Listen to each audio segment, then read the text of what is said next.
keeps me awake, I'm alive. Caught through the madness, gotta survive. Bourbon's what keeps the demons at bay. Voodoo chef spell we obey. Butter, bacon, caffeine, cough, bourbon. He's got the cure for whatever's hurting. Butter, bacon, caffeine, cough, bourbon. Life's a feast in the chaos for certain. No recipe, no rules, wild and free. Kitchen's a battlefield, chaos decree. Taste the sin in everybody's right. Voodoo chef conjures up the night. Grease-soaked dreams fill the midnight air. Every bite daring double dare. Fingers coated, hearts corroded. Appetite for life, nothing sugar-coated. Butter, bacon, caffeine, cough, bourbon. He's got the cure for whatever's hurting. Butter, bacon, caffeine, cough, bourbon. Life's a feast in the chaos for certain.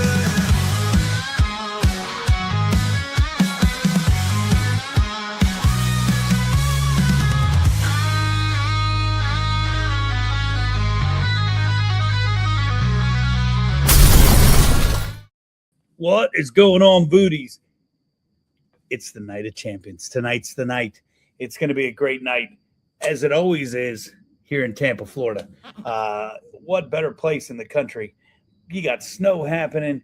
You got all kinds of craziness going on. I'm out here, no sleeves, enjoying the beautiful night out here in Tampa, Florida. Don't get excited. Don't move here. Come visit, enjoy it, and then get the fuck out. We got a lot of announcements coming up. As always, we got to let you know where we're going to be this Friday. Just posted. It is our final hangout of the year. We normally don't post them. We normally just get together. But I said, you know what? It's the last one of the year. Let's let people know where we're going to be hanging out. No rhyme, no reason. Just sitting around smoking cigars, hanging out, having a good time. We're going to be at the original Hooters this Friday from 12 in the afternoon till 3 o'clock. You'll get to see the entire Voodoo team. They'll all be out there hanging out. If you want to join us, come out. If you don't, you know what? We do it all the time. We enjoy each other's company, and we're way okay with that. But we'd love to see you. Some other good stuff. Keep a lookout. We've got a fundraiser going on right now on our Facebook pages. You can click. You can make a donation. We're going to donate up to $1,000 on top of whatever's donated. So we're going to get this going, and it's all to feed people in need. We're taking care of that this week. You're going to see the posts. You're going to see the bags going to people. You're going to see us taking care of it. I may or may not have ordered a shit ton of turkeys today. We're going to make some people happy this holiday season, and we're going to share the love. That's what we do. You know, a lot of people see us out in the community partying like rock stars, having a good time, creating awareness about food and education. You see us in the parades. You see us giving away those scholarship dollars, but don't forget, it's our hope that no one goes without. First and foremost, we want to make sure that those that are in need of food, if we can help you, we're going to help you, and that's what we're doing this week. If you'd like to make a donation, log on to Voodoo Chef Facebook page at Voodoo Chef 13. Scroll down about 3 or 4 posts and click the donation link. Make a donation. Help us take care of those who might be struggling this time of year. It's going to be a great, great day. Night of Champions. We got a lot of big boys coming in the room. We've got powerlifting champion Faith Lee coming in at 8:30. Her and I are going to have a pizza eating competition. 10 minutes to finish the pizza. Who's going to do it first? I don't know. She weighs about $110, $120 soaking wet. I'm like 3 of her, 6'7", 240. You know, that's how I roll. We're going to see who can finish this pizza first. We'll know. And, of course, presented by Domino's. Big shout-out to my buddy Pete Bois, regional manager for Domino's Pizza, for taking care of tonight's event. And not just tonight's event. Man, we've fed people at schools. We're going to feed people on the parade routes. It's going to be a great day. Make sure you show Domino's Pizza all the love you can. After that, we've got Mickey Sudo and Nick Weary. True power eaters, competitive food eaters. I don't know. They can eat a lot of fucking food. multi-time champions across the board. They're coming in. I can't wait to talk to them. Great people, but after trying to, do what they do, it's going to be interesting to have them tell me how they prepare.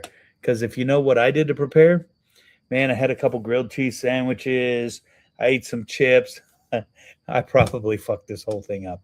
It's all right. We're going to have a blast doing it. We're going to see what it's all about. We got family. We got Florida Man coming up right around the corner. And we've got a special host. We've told you he's going to be with us for the rest of the year. My good pal, Jimmy Mack. Hanging out, talking smack. That's what we do. That's what we love to do. Get ready. The whole family's coming here in just a sec. It's season 3 of Voodoo Underground, and once again, we've taken over the kitchen at the Hillsborough Culinary Academies of Irwin Technical College. We have 8 teams, each using Voodoo Chef sauces and seasonings to create their own unique burgers. They're going to send them to a group of judges to find out who is worthy of taking home the title of Voodoo Underground winner 2025. Let's Voodoo.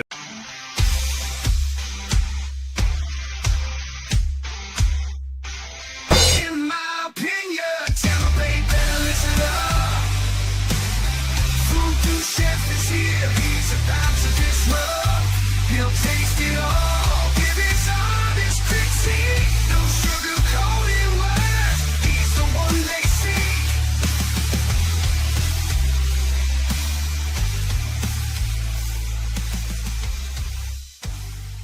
What's going on, Booties? We're hanging out at Q Southern Barbecue right here in Oldsmar. They just opened. And if you know, you know. Check out these burn ends.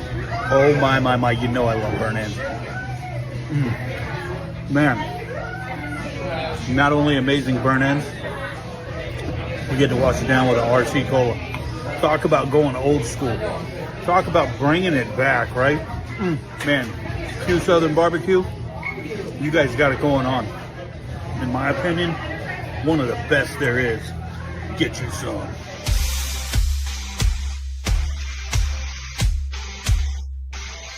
In my opinion. Get you some.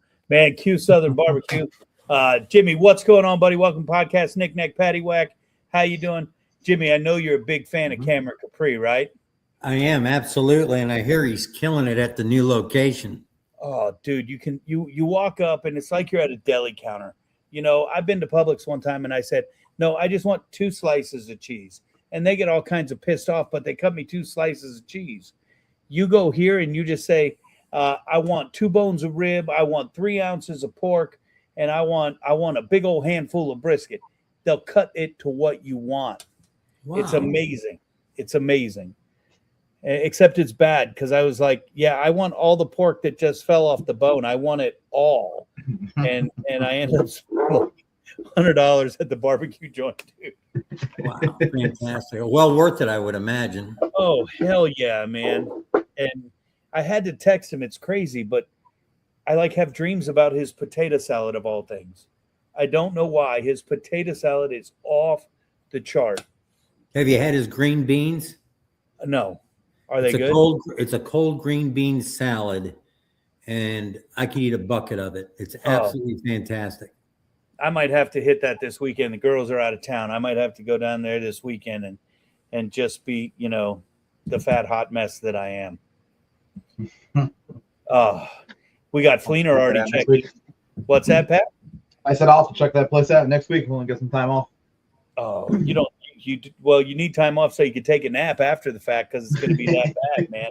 Where is the second location at, Eric? And you had mentioned Oldsmar. It's on Tampa Road and I think it's called Forest Lake.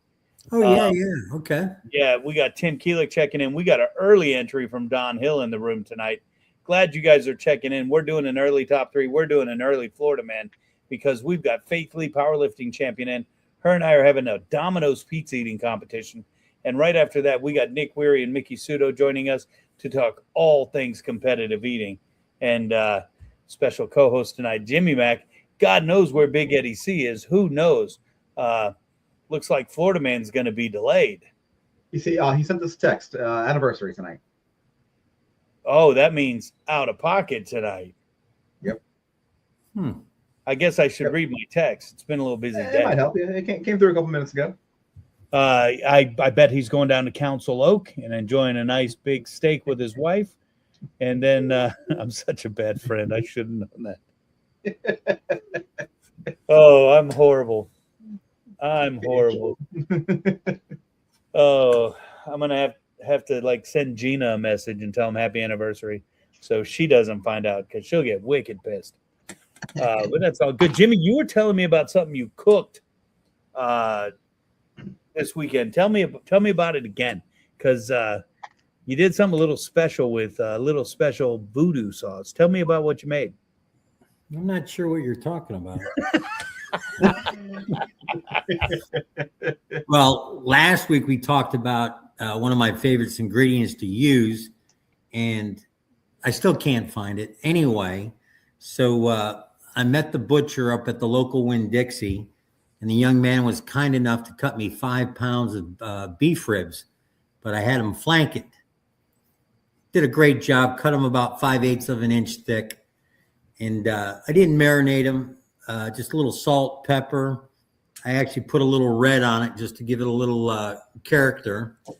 Threw them on my new smoker, smoked them for a little bit, not long at all, and then added some coals to the fire, raised the heat up a bit, so gave it a nice little char to that gristle side of it. And then I finished it with this. A little bit of Voodoo Smokehouse. No bullshit, man. It just unbelievable. Oh man, that makes me so happy that you enjoy that. It was fantastic, absolutely fantastic. And I don't understand why I haven't used it before. It's like, Me why neither.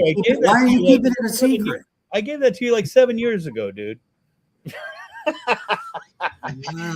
It ages well. Oh, Absolutely fantastic there, Eric. What a difference. I mean, absolutely. It had that melt away flavor, and the whole family, even Brett, my son-in-law, who's a pain in the ass, he actually took some home Monday night and Tuesday night and finished them. dude, I love that because Jimmy, you say he's a pain in the ass, but you don't eat chicken. You ate my chicken at the Epicurean. So you know, I consider you a picky eater. But so when you say something's good, man, I really dig it, bro. I'm particular. I'm not picky. True. I'll take that. All right. Take that. Oh man, Apology accepted. I'll say it out loud. I'm sorry. I get it. Look at the room filling up. We got Dahlia checking in. She's at Sugar Shane's tonight. I don't know what that is. The only Sugar Shane I know would be at First Watch. Ren Rose checking in. She's ready. She's got Riesling and cheers, chefs and eaters. It's going to be a big night. I guess we're going to bypass Florida Man because I'm special like that. And we're going to jump right to, what time is it? I don't even know what the fuck time it is. You know, I mentioned the Epicurean, and I didn't even say anything about it. I totally forgot. On January 29th, that's right, January 29th, down the road, we're going to be at the Epicurean, doing some fish, some belly, some burgers, all things voodoo, what you would expect from us being at the Epicurean. And we are going to have a kickoff party to Gasparilla Pirate Fest. On the 29th, Ye Mystic Crew has their big ball, and you got to have an invite to that. And I don't have an invite. So we're like, fuck it, we're going to throw our own party. We're going to be down at the Epicurean. We have a big menu planned. It's going to be a great night. There are only like 24 seats left. So if you're interested, make sure you grab your tickets now. I guarantee this is going to sell out before Christmas. People are giving it as gifts, coming down to hang out. We're going to party like the rock stars we are over some good food and get ready for that Gasparilla Pirate Parade. Pat's got this up on the screen, but I got to, move my glasses so I can fucking see it. I'm going to try to read it. That hot honey smash burger is good. We wrote that that was inspired by one of the high schoolers that won Voodoo Underground, which you can watch on RHS TV. And we made that out at Eurobake for their bee event. They brought in beehives so they could cultivate their own honey out at the plant. And so we did the hot honey burger out there. It was a great night. If you'd like to taste it, everybody says, "Where can we taste your food?" The Epicurean. We're taking over for the night. Come out, Jimmy. You've been to one of the events out there. Good time. Oh, absolutely. As a matter of fact, we enjoyed it so much that unfortunately, I'm going to bring Dave Chappie and his big-footed girlfriend Meigs. They're going to join us, and they are so looking forward to it. And the one that's most excited is Rhonda. Is who? Is Rhonda, my wife, believe it or not. She's enthusiastic about something. That's the event she's enthusiastic about. Hey, I'm excited. And he's checking his back. So Rhonda said she had such a good time when she came. The next time I was at the Epicurean, I asked her what she wanted, and we wrote the menu based around what she wanted. And you guys couldn't make it, so it was disappointing. I'm very sorry you couldn't make it, but I'm glad you're going to be there this event. Make sure you guys get your tickets. I'm telling you, it's going to sell out. It's going to be a good time. And when the event's over, don't leave. Don't run away. Let us do our thing, and then join us out back for some cigars. Come right out back. We'll be smoking cigars on the back patio, and believe it or not, we actually eat dinner right after the show. Jimmy's a great co-host from Fleener. You have a new friend in Fleener there, Jimmy Mack.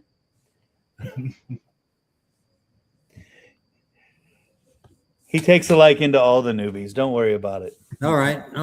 I'll take it. All right, we got 12 minutes till Faith Lee. So you know what? We're going to go ahead and knock out the top three in preparation of that since we don't got Big Eddie C. We're just going to do it right now. Get ready for the top three. Don't go anywhere. Gotta make a top three about everything I see. From the places I've been to the food I wanna eat. Give me a topic, any topic. I'm giving my decree. The best of the best. It's all about my expertise. Top three. That's how I roll. I'm taking control. From rock to movies, all the way to my favorite TV show. Top three. Ain't nothing better. My picks can be beat. So sit back and listen. 'Cause this is my ultimate feat.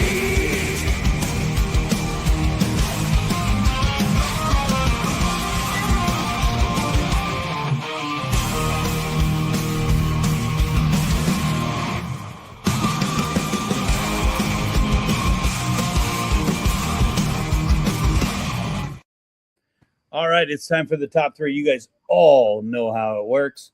We're going to put up a list, and we're going to eliminate items from the list until we're left with only three, and that'll be our top three. And in support of tonight, we got to do nothing more than our top three pizza restaurants. Here we go. If I can add it to the screen. All right, here we go. Top three pizza restaurants. If you'd like to remove one from the list, all you have to do is type it in that sidebar, and we will take it into account. Doesn't mean we're going to listen. Jimmy, as a guest tonight, you get to pick first. Which one of these needs to be eliminated first? Let's do the obvious and let's get rid of Sam's right off the bat. Oh, yeah. See, I don't even have membership to Sam's. So many people talk about that pizza. I don't think I've ever even had it. It's not a place where I'd go for pizza. I got to tell you, man, I kind of dig the Costco pizza sometimes. And Ren Rose talking about eyeballing tickets. I hope you pick some up. If you pick some up, let me know. We might have a special treat for you there that night if you pick some up tonight during the show. Pat, what's got to go next? I'm going to get rid of Little Caesars. Little Many better Caesars. choices. You know, those new little things they have that they make in the muffin cups, I may or may not enjoy those, just saying. I got to tell you, I'm all about small town, the local guy. I want to support everybody local. But, you know, one thing I don't want you to do is hit my credit card for an obscene amount of money that wasn't supposed to be, and then try to pretend like it was my fault. I didn't punch the numbers in your credit card machine. Three Brothers, you got to go. And it wasn't that good. Sorry. My opinion, IMO. All right, we got Dahlia checking in. She said we got to get rid of Papa John's. Papa John's very supportive of the school system, giving us great discounts. But tonight, my friend, you have to go. Jimmy brings us back to you. Well, I'm going to stay consistent and let's get rid of Costco. I knew it was coming. Yeah. Do you ever do you shop at Costco, Jim? I have a couple times, and I really don't enjoy it. And the most frustrating part is the checkout process that they have there. Checkout is absolutely crazy. I do enjoy some of their meats, not all of them. Not all of them. Well, they got rid of the one cut that was, don't know the exact butcher term for it, but it was like the top cap of the ribeye. Yeah, the tri-tip, right? Oh my God. And they got rid of it for some reason. I don't know why, but I would go to the local store and pick that up, just that only. And for some reason they eliminated it. Yeah, I get belly there. It's just, I can't get what I want at Publix because I want the whole belly. And so that's generally where I go for belly. But, and I get my sirloin steaks there. I find it very reasonable and it takes care of the family. They'll eat them. Pat, what about you, buddy? Talking Costco or talking pizza here? Sure. Before I go on, so we do like Costco. I do agree. It's a pain in the ass checking out. Sam's Club, we just got a membership through my wife's work. I think we paid $10 for the whole year or something bullshit like that. One nice thing about Sam's Club, I'll say, is that you can download their app. You can scan everything you're putting in your cart, and then you just walk right out the door. You don't have to rescan everything at the checkout line. There is no checkout line. Pat, we're not millennials. We didn't understand any of that. Amazing. Well, That's okay though. It made sense, but I agree with Patrick on that. That scan and go, that's the ticket. in other words, no line. I would scan your own stuff and walk definitely. out the door. Yeah. Costco pizza is good though. We do like Costco pizza, especially for the price. Right? $10 for a giant ass pie or something like that. Yeah, I mean you can't really. And that's what you got to take into account. Everything is relative. Everything has its place in the market. We got Jose Roldan Jr. saying Jets got to go because they suck. I don't know if he's talking about the pizza or the football team. You do that one, Pat. Your pick, Pat. What's going next? Let's go ahead and get rid of Sally O'Neill's for the only reason that I have never had them. I don't even know where they're at. I had it once, and the night I was there, it took too long, and it turned me off. So I found myself not going back, and it was only about the service, not about the pizza. Service will do that. Service will do that. Jimmy, you worked in the service industry for a while. You know, good service can save bad food, right? Oh yeah, no, absolutely. And unfortunately, there's not enough good wait staff around to support the bad restaurants. And I think that's one of the biggest reasons I get disappointed when I go out. All right, I'm getting rid of the pizza slut only because it's not 1980 anymore. We're rolling through this rather quickly.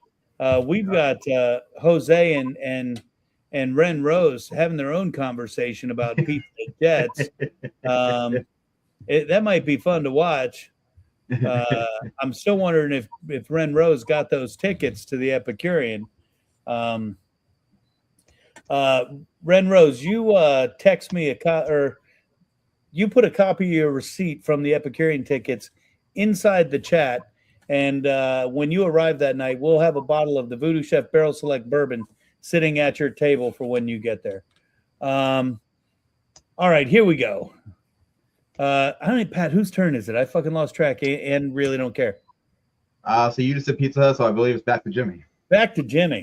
All right. Wow. Getting hard now, buddy. Yeah, it is. I'm going to have to go with, man, I hate picking somebody that I haven't had, but I guess that's safe. And I'd have to say NY/NY. New York Pizza. They're located all over town. Actually, one of my favorite pizzas as long as you get it at the South Howard location. Okay. Other than that, gotta go. Yeah, sorry, it's just on the wrong side of town. And you know what? We're winding down really, really quickly. Pat, we got you and then me, and then we're going to start lining these bad boys up. And it's super hard where we're at right now. It is. It is. Let's go ahead and get rid of Duamici. Duamici's a great slice. Didn't you and I go there once? We did. Yes. Yeah. At least Great once. Maybe slice twice. of pizza. If you've ever been down to Ybor City, get into Duamici. Yep. Great slice of pizza. But unfortunately tonight, not in the top three. Oh man, I'm gonna hate to do it. We're just gonna line these up right now. If you can't see the top three happening right here, the last two are gonna take a rather quick exit. We're gonna get rid of Nona Slice House and Eddie and Sam's. And if you know us at all, Nona's, Eddie's in New York, right here, hold true to my heart. We will drive anywhere for those. But tonight, it's all about Domino's Pizza, because guess what just showed up at my door? A nice box of Domino's Pizza. And we're getting ready for this pizza eating competition. Faith Lee has jumped into the green room. She's got a huge smile on her face. She must know she's about to get her ass kicked. And just so you know, I did have to go all in because my boys, again, Pete Bowies, he's in charge of the Domino's Pizzas in this area. I've known Pete since we were probably about 15 years old. So I had to get some of the chicken wings. And check out this salad. Normally, I don't admit that I eat salads. As a matter of fact, I tell people don't let people know that I eat salads. But the way this is wrapped and sealed, I really do appreciate this in a travel delivery. It's aseptically sealed here on the top. It's got everything separated, so it's not going to get soggy. My dressing's on the side. I think that's awesome. My chicken wings with my blue cheese outside of the box, so it's not getting hot and warm. I'm super stoked with the way all the food arrived. And it goes to show you, you can get a little something for everybody at Domino's. When it showed up, I got a text from my daughter. Did you get the hot lava cakes? I'm like, what the fuck are the hot lava cakes? They got hot lava cakes. Did you get the breadsticks? They got breadsticks. They got everything. Make sure and check them out. But right now, everybody get ready to start checking out and talking smack to powerlifting champion Faith Lee. Faith, what's going on? How's it going? Now, it's going great. Before we get started, we got to let everybody know. People will probably think I'm just talking smack, but if they look right behind you, you got some of your trophies behind you. Yeah, Tell everybody exactly what, to me, you're Faith. I know you as Faith, but you really are a badass. You are a champion. You're a powerlifting champion. Can you tell everybody what that means, what realm, what you do?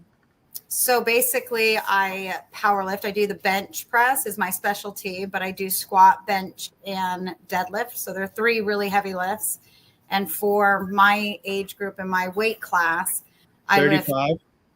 I like to claim 23, but I'm 44, 45. I don't know anymore. I've been claiming 23 for quite some time. But for my age group and my weight class, so I'm about 63 kgs. I stay under around 135 throughout the year. My weight that I lift in those different things are at the world level. So there's your local meets, then there's the national, which would be all of America, and I have to win that every year.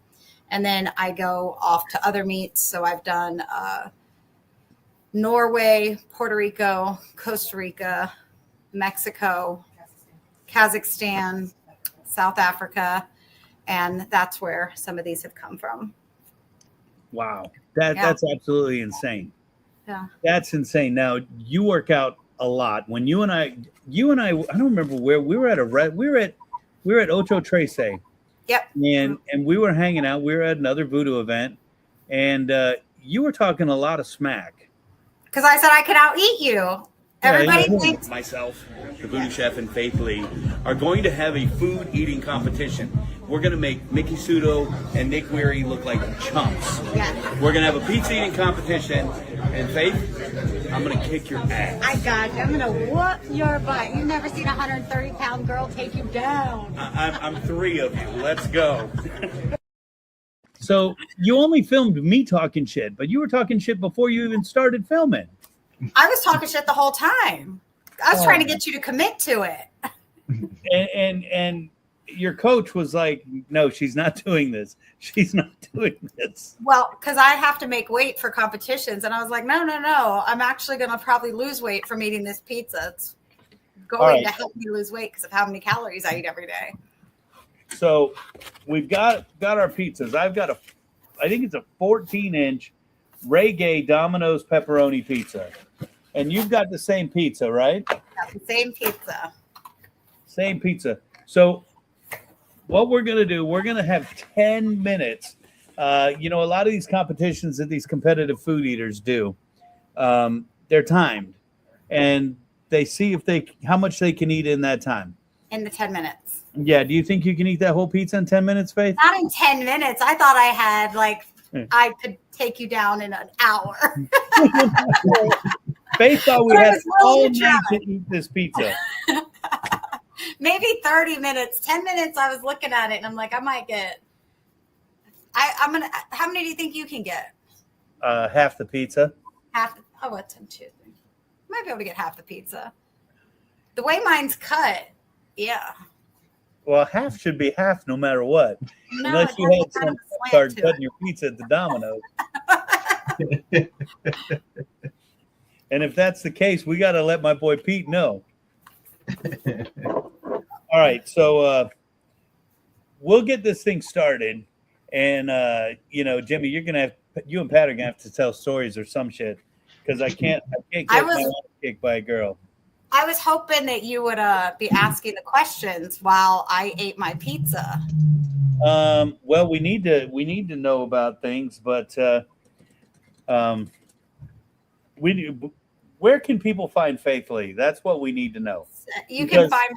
You're not just a competitor. You train people. Mm-hmm. You coach them. You're big on diet, and you coach people in diet and nutrition as well.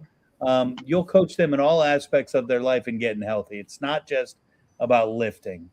Yeah, for me, it's really about finding balance where pizza still fits in the diet. A lot of people know how to go all the way to the one side where they're absolutely just not eating, all the way to the other side where they just don't care. And so I promote a really healthy lifestyle that also includes balance of pizza. I have a studio in Citrus Park where we coach people live in person and train them. And then also I do stuff online, and you can find me at faithleenutrition.com. So just my first and last name.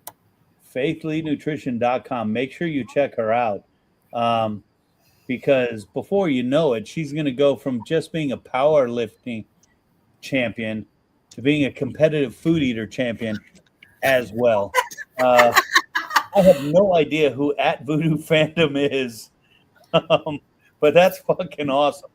They said they can eat a pizza in 5 minutes. 5 minutes. I'm going to try. Well, Faith, let's fire this up. All right. Pat, do you got anything you can keep time with? 10 minutes? Yeah, I'll put a timer up on the screen here. I got one ready as soon as we hit go or say go. Well, you know what, Faith? As soon as you see that pop up on the screen, we'll start, and then at the end of 10 minutes, we'll see where we're at and what's going on. You guys talk as much shit as you want because you're Patrick, what are they dunking? What are they dunking the pizza there into? you go. I've got ready? that's what I want. So, Pat, give us a go. All right, you ready? Clock starts now. Oh, you're dead. All right, there we go. There we go. Look, Eric's doubling up over here. So, Jimmy, what was your question? I'm sorry. Going back to you. Are they dipping the pizza in anything like water or I don't beer see or anything tequila? there. Or, It looks like I there's wish I had Jack Daniels, Jim. I bet, right? What about Faith? Are you dipping your pizza straight out of the box? Straight out of the box. Wow. This is And a I good thought crush. I put mine in the oven to keep it warm and it dried it out. I'm special. Oh, he's coming up with excuses already, Faith. Don't buy I into had it. mine delivered. Yeah. We're not even a minute in. The excuses are flying. He is. He's been prepping his excuses all week. Damn straight. Well, how long Heard him ago all were day you guys talk down at Ocho? How do you pronounce it? Ocho Trace? Ocho Trace. We were down there About a month ago? night before That was picnic. right. And how are they doing down there? I heard they're killing it. Everything I heard, yeah, I mean, everything I heard sounds great. I mean, I haven't been down there yet. They came out to the school, talked with us a couple times. We got to sample some food, everything there, though. Everything sounds great. They're definitely on my list of places to go check Well, out. Patrick, we need to go down there because the boys brought up some ceviche to the golf tournament Yeah, over. for an after Yep. round taste. Yep. Phenomenal. I think I had Yeah, about six glasses of it. You were there. What'd you think? I was there. No, I had some. Yeah, it was really good. I mean, I think they brought some to the school one day too. I know they brought out some pork belly one day, and just came out and talked to the students and talked to us a little bit. And like I said, everything I tried. I've seen some pictures. Their menu looked really good. The food looks good.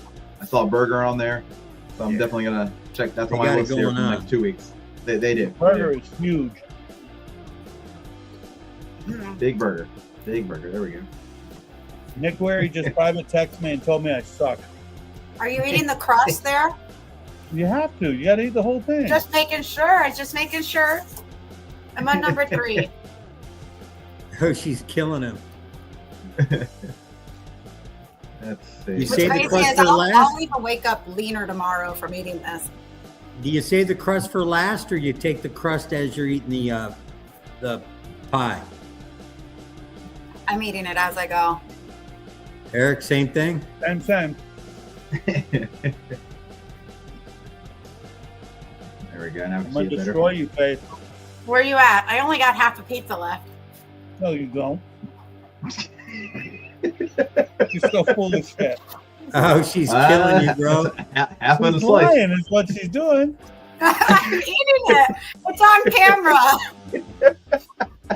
I think Faith might have a dog underneath the TV there. Look, she's stealing every other slice. That's pretty funny. Faith, you're lying. I'm not. There's no way. No Well, way it's you like ate a half half that in pizza. one. It's a big one. No way you ate half that pizza already. So you're in size 40. How you doing, Chef? How many you got down? 2.5. 2.5. Okay. I had a really good workout today to make room for this. Made me really hungry. I'm sure Eric did too. I had dinner.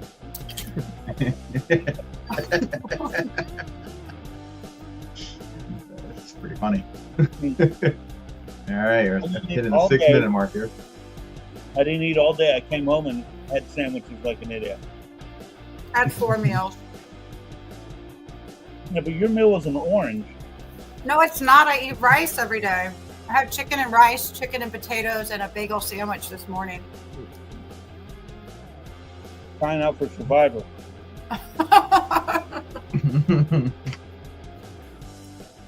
Where you at, Eric? I'm Are you almost. halfway? Almost. I think you're full of shit. You're lying to me. I'm not lying to you. You can rewatch your podcast.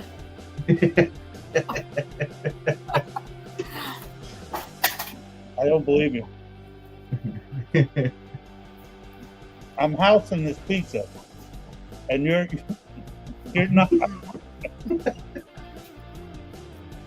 You're Waiting eating for Eric to start dipping it in the tea. stuff. Come on. All right. That'll be half. This is going to get me to the half. No way you're at half a pizza when you're eating your pizza with your pinky out like that. I didn't even notice that. That's for balance, Eric. Balance. Yeah. He's a professional, man. Professional balance right here. This is what lifting heavy does for you. Your body can take so much food. Have you been training? I'm going to with wake Nikki up tomorrow and Sudo? send you a picture of like me flexing. My biceps will be huge tomorrow. I'll be calling in sick. I'll probably have the best workout of my week, actually. No way you ate half that pasta. Well, I got 3 slices left out of the 8. 3 slices and 4 minutes to go. No pressure, Eric. I'll be surprised if I can eat the whole thing, but I'm going to try. Isn't Why most is that food thing all eating day? competitions, isn't it, where they have like an hour to eat like something rather large or something like that? Or how's it normally work? I mean, so what's the hot dog one? The hot dog eating contest. So is that 15 minutes or something like that? 10 minutes? Then it's going to inhale them. Something like that. 10 minutes maybe.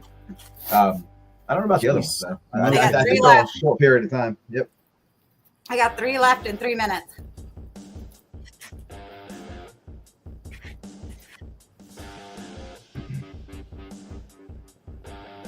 Let's see. Why I feel like fucking. The Fleener saying he's always surprised when he doesn't eat a whole pizza. I've never seen Eric this quiet for this long. I know. I'm starting to get worried. I kind of like it. I don't like to lose. You got 3 minutes to figure it out. That was a long minute right there.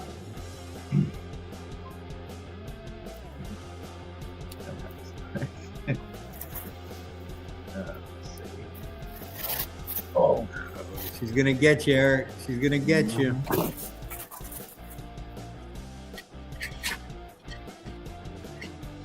2.5 minutes. Here we go. Coming down. I have Go 2 on. slices left. I threw away 2 slices too. Don't worry.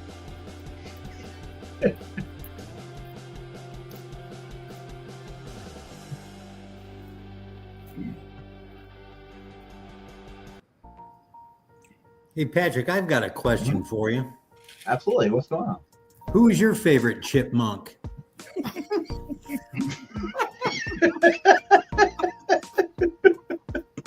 That's an excellent question. I want to know choking now.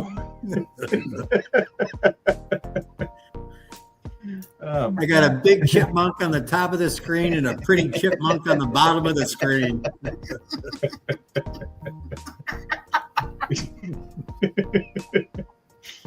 Oh man. Let's see. Check some of these comments here. Thanks, Jose. Last slice.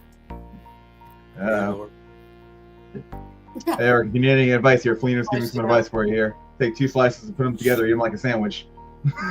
I'm calling bullshit, guys. It's on camera. Oh, wow. That box is looking pretty empty. One step at a time, just like fitness. One step at a time. There's no way. How much you got left, Eric? The crust off of fucking I 6 think slices. pizza is an essential food group. It's full of sodium. It's really good for you when you've gone running. All right, a little under a minute left here.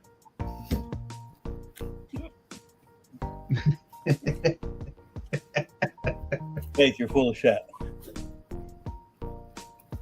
It's on camera. It's magic. What's on camera is you daintily eating pizza while slices are being pulled from your body. No. Oh my god. No, I've seen that one before. Uh-oh. I've seen that one before. Boom. I've done a lot of stupid shit. Done. I'm all Look at done. Wow. Look at 14 that. seconds still left on the 14 seconds on the Okay. clock. Yep. Now, Yep. clock. Smoked him. Yep. I'm And gonna tell done. you, I've never done a Congratulations. whole pizza in 10 minutes, but that was awesome. That was very impressive. Thank you. And I I did sat it- here Nice. and was housing that pizza. There's no way you ate 8 slices of pizza. What a sore loser. Right? I guess that's the end of the podcast tonight, huh? Yeah. Eric's taking the podcast or going home. Difficulties here, right? I'm taking my, that's good. I'm taking my podcast and going home, dude. He's going home. He's done. He's tapped out. How much do you have left, Eric? What'd you get through? I I ate everything except the crusts of 6 pizzas. You didn't eat the crust? Were you going to save it for the end? Well, at least I was actually eating everyone. I ate every single bite. Oh, wow. Oh my God. Oh, The crust actually, wait. just to let you know, the crust actually, because of like thanks, Yoli. Thanks for congratulating me. The Wait, crust what were you telling her thank you for? she said congrats because I Well, won. but then you said Are you gonna thanks. give me a trophy that I could put up here? Like a big pizza? Did I get you one of our championship? Oh, I want a belts? belt. I want a belt. I want I'll a tell belt. you what. If we redo this live in front of everybody, I'll have a belt. Oh, Make wow. me do it again. It depends on the season because sometimes I'm in my lower body weight. Patrick, he wants a do-over. And then, of course, next time it's big, we got to put a camera on the pizza box to make sure. Oh, I should have done it. Listen, you can go back and watch. I ate every single one. Oh my God. If you ate every single one and you're sitting there like that, something's wrong with you. No, I eat a lot every day. So it's easy for me. When today I changed out one of my last meals, instead of doing like I usually do a rice meal like this big, instead of doing that, I had a protein shake. So I had room in my stomach. And I'm not kidding. I'm going to tag you in my post. My workout tomorrow is going to be insane with all this energy. So we really did just like try to eat those whole pies, and you really did kick my ass like you said you would. But tell everybody, I talk a lot of shit about all the food I eat, Yeah. but you're like serious. You're going to turn this into energy and just destroy tomorrow. Yeah, I'll just wake up in the morning and do my normal day and then go work out in the afternoon. I eat all my normal food. I'm watching the whole thing. Oh, yeah, Yoli's watching the whole thing. But that's the big misconception with food is when you're moving a lot, you need a lot of it. And when you're not moving a lot, you don't need as much. So when I move a lot, I wake up at 5 every day. I go train hard 5 days a week. And my lifts are just so heavy that it allows my body to just take this and run with it. So I'll wake up and have a great workout. But I don't try to, like, if I have this pizza, I don't wake up tomorrow and try to, like, fix anything. I'll still wake up and have breakfast, have my next meal, go do my normal stuff. I don't try to be like, oh, you overate one day, so you need to fix it the next day. That doesn't exist in my world. You just ate more. And I've heard you tell people, you're not eating, but the true fact is you're not eating enough. Yeah, And most can you people are. explain that? So everybody has like an energy input and output. And so most people get busy with life and they do their whole day and they don't eat. So it's kind of funny. Before this podcast, I was telling Yoli, I am hungry in a different way than what I'm normally hungry. I eat every couple hours and my normal hungry is like my stomach is actually growling versus today with me having a protein shake instead, I was like mentally hungry, like mental chatter almost. Like I was thinking I wanted food because I didn't have my normal meal. And that's what most people do is they just are busy with life and work. They don't stop to eat multiple times a day. So the body goes into, hey, well, I don't need anything to function. So when you do eat, it just stores it. Versus me, I eat so frequently that my body knows it's always going to have more food coming in. So it's always burning. It's constantly burning it. So that's the big thing. When you constantly feed a fire, what happens? The fire gets bigger. When you only give it a little for a little, you're having to reignite it every day. And that's exactly where like my metabolism is or how I kind of do life. And what I teach my clients that the more you eat, the more energy you're going to have to do life. And it works out really well. Obviously, I mean, if anybody if they don't follow you on Facebook, they should. The amount of weight you lift is insane. And Yeah. you've also told me you don't have to go and really destroy the weights. No. Do less heavy lifts to put the strain on your body to burn that energy. And Yeah. it's not something that most people think about. You walk into the gym and, you see them banging out reps or whatever. You're just like, you're That's hitting 3 hard reps or doing Yeah. those heavy deadlifts and moving on. That's it. And that's the big thing. A lot of people that go to the gym don't see change in their physical body or their performance. And most people that train. So I like to say there's working out.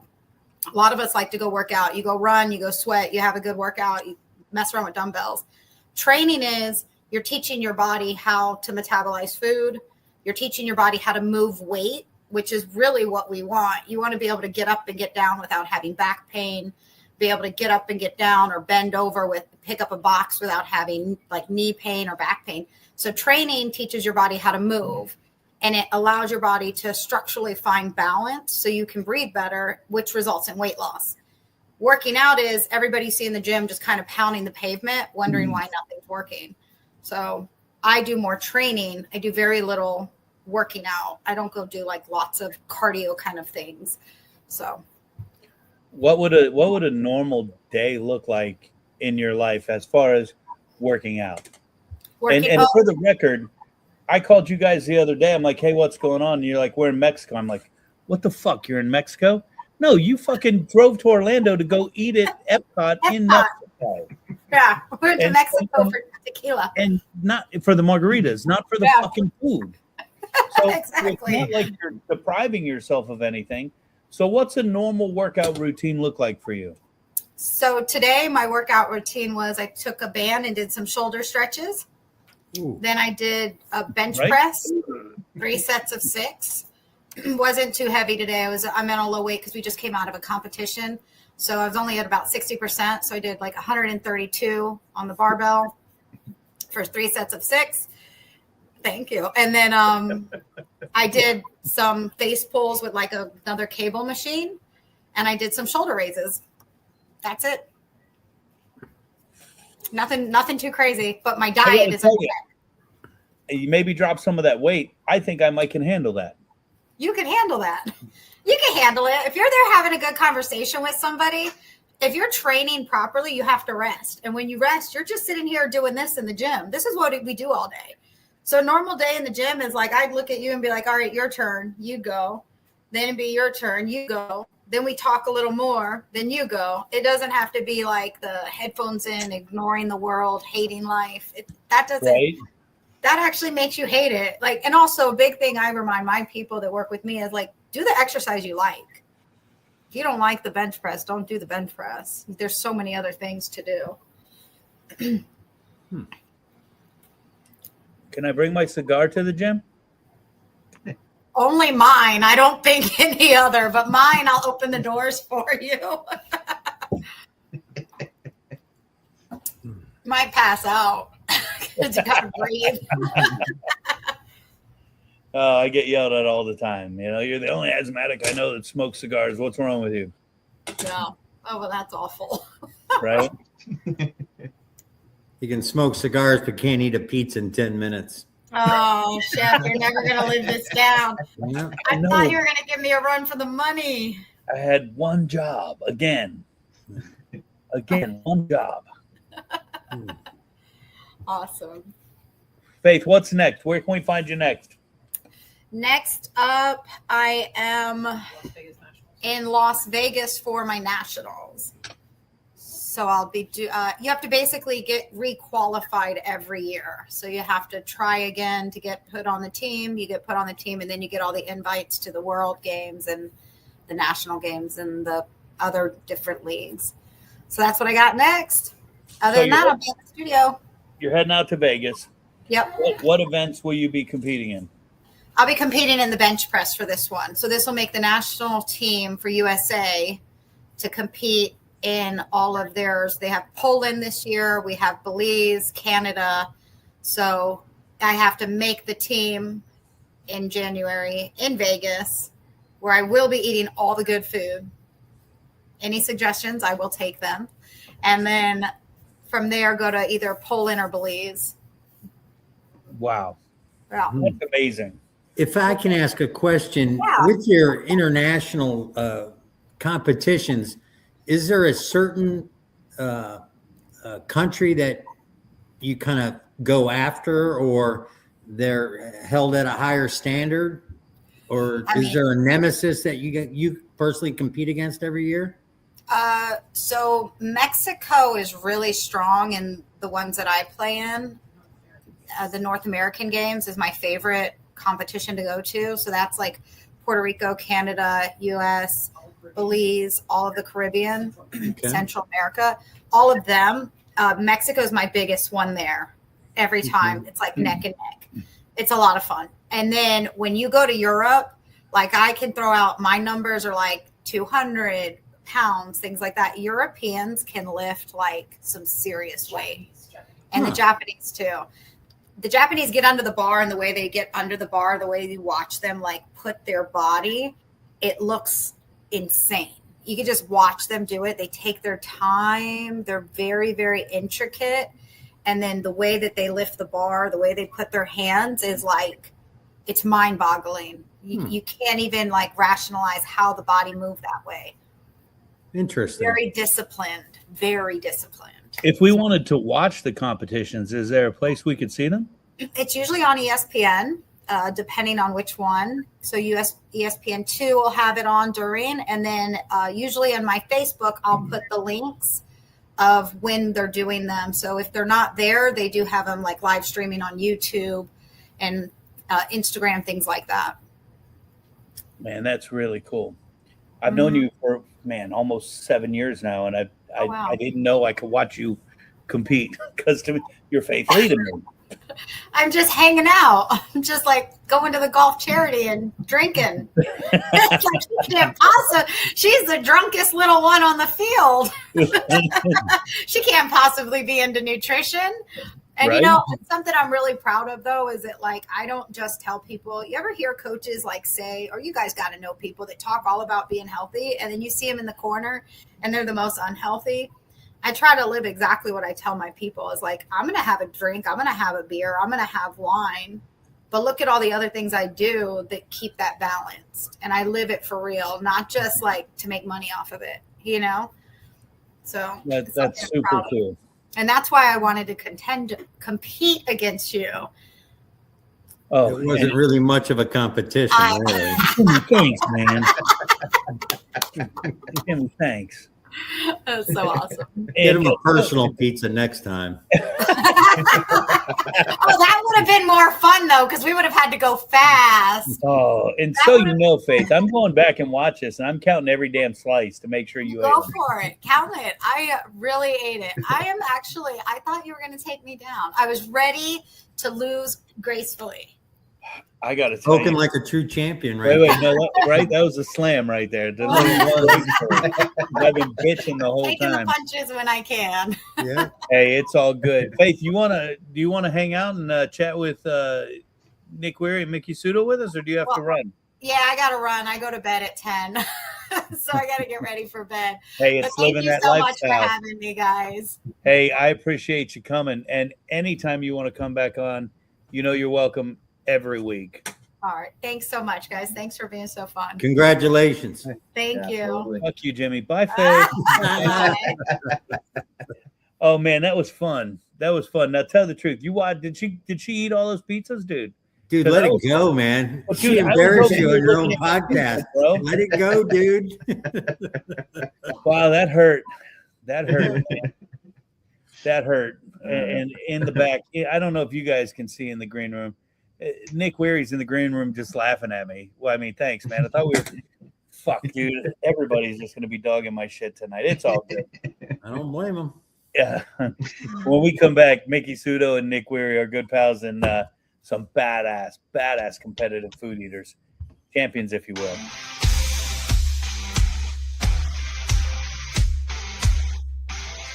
In my opinion, Tampa Bay better listen up. Voodoo chef is here, he's about to disrupt. He'll taste it all, give it time, it's Trixie. No sugar-coated words, he's the one they seek.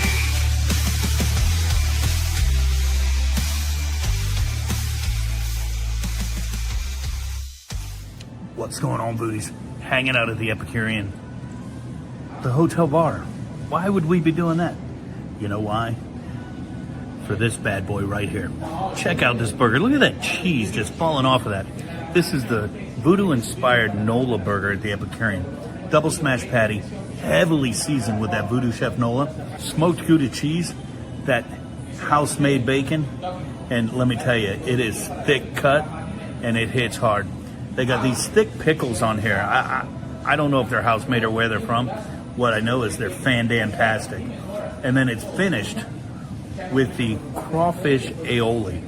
Talk about a New Orleans surf and turf voodoo style. That bad boy right there is about to hit hard. Let's check it out.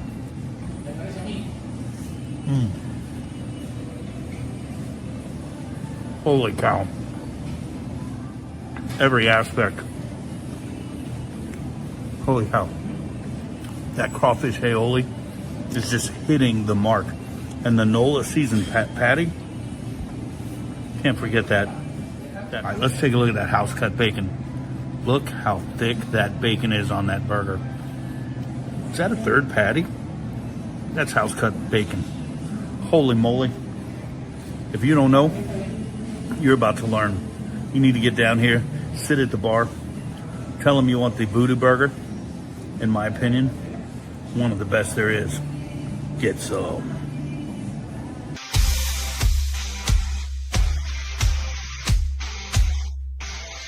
In my opinion. Dude, I gotta tell you, I'm hurting really, really fucking bad. Your feelings, you'll get over it.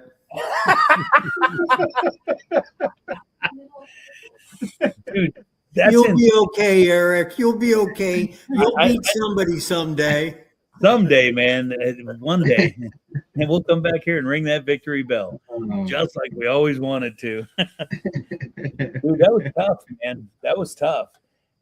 You watch this shit on TV and you're like, man, they make it look so easy, but isn't that what a pro does? They make it look easy. Fucking Yeah, you do. look at Jimmy. Jimmy's just never gonna let this go. He's not gonna let me live it down. I want to know the secrets. That's what I want to know, and that's why we got the badasses in the house tonight, the real champions. The I believe number 5 and 6 competitive food eater in the world, if I'm right. I see them maybe shaking their head. I don't know. I tell everybody you're number 1 and 2, so it doesn't matter. Coming in the room right now, our good pals Nick Weary and Mickey Suda. What is going on, guys? Hey guys, thanks so much for having us. Excited to be here, guys. Yep. 1 and 2 in Florida. Probably, I think 1 or 2, I mean, on the whole Eastern. Well, Jeff's up. Yeah. Oh, yeah. Okay. Massachusetts. I don't know. up We're there. okay. up We're there. decent at what we Yeah. do. Yeah. No, you're badasses in what you do, and that's why you're here tonight. I tell the story all the time. First time I met Mickey, she was judging our burger competition, and we tell everybody take 2 bites because you're going to get like 20 burgers. She ate the first 6 clean. What are you doing? And somebody told me that, and I was like, well, shit, I just want to sit down and watch. So I know you guys are busy with family and stuff. So thanks for taking time to come on, and you got your busy competition schedule. I just had a pizza eating competition against a power lifter, and I got my ass kicked. You got to tell me what the secret is. How do you train? How do you get into this, first of all? Oh, that's tough. I mean, I think we all kind of we usually, a lot of us get into this kind of like the 6'10" guy gets into basketball. Like people kind of see you and they're like, hey, you might be good at this. You might just want to try. So people's friends or people who know us saw us at a buffet, or there's an eating challenge or something, and then our competitive spirits took over. Like, and I was just watching from the green room and noticed that like that's a high level power lifter that took the W in that mini eating contest.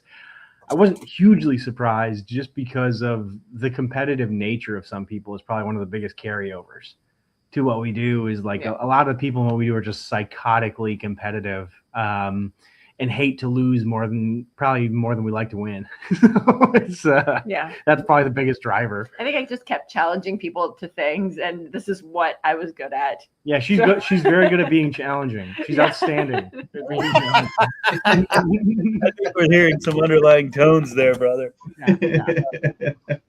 Before you guys were even in the green room, Jimmy and I were talking as the show started, and we gotta give a big shout out to our favorite member of the family, Max, who's probably in bed right now. Oh, I know. Snoozing, I probably belong in bed too, to be honest. Yeah, Max is he's snoozing. He had a very, very long day, Yeah. sans nap. Yeah, he missed nap. But all good. He's doing excellent. So thank you. Well, that's great to hear. And guys, Jimmy, Pat, if you guys have any questions on the way, shout them out. So you kind of get goaded into this or pushed by friends. What's the trick? What's the training process like? How do you train to be a competitive eater? I think Nick and I are really good at different things. So he's good at powering through things that are generally unpleasant. So like, for example, like he's like, we're very close in some disciplines of food, but when it comes to like blocks of Spam straight out of the can, or, you know, tangy pork slices, or thick cut bologna, or I don't know, there's just some things that were not my favorite. Like he's really good at like that mental game, like, you know, mind over matter when it comes to things that are just unpleasant. The deep water, going into the deep yeah. water. Well, Yeah. Jimmy was getting excited about those things you were talking about. Yeah, like It's it's bologna and Spam. Well, yeah, like we just do straight slices of bologna in Tennessee, or we did Spam if it was like Spam musubi or pan seared. Spam fried rice. Yeah, that'd be great. Spam and Simon. We got Spam just plopped out of Yeah. the can onto plates and bricks in the middle of Austin, Texas in August.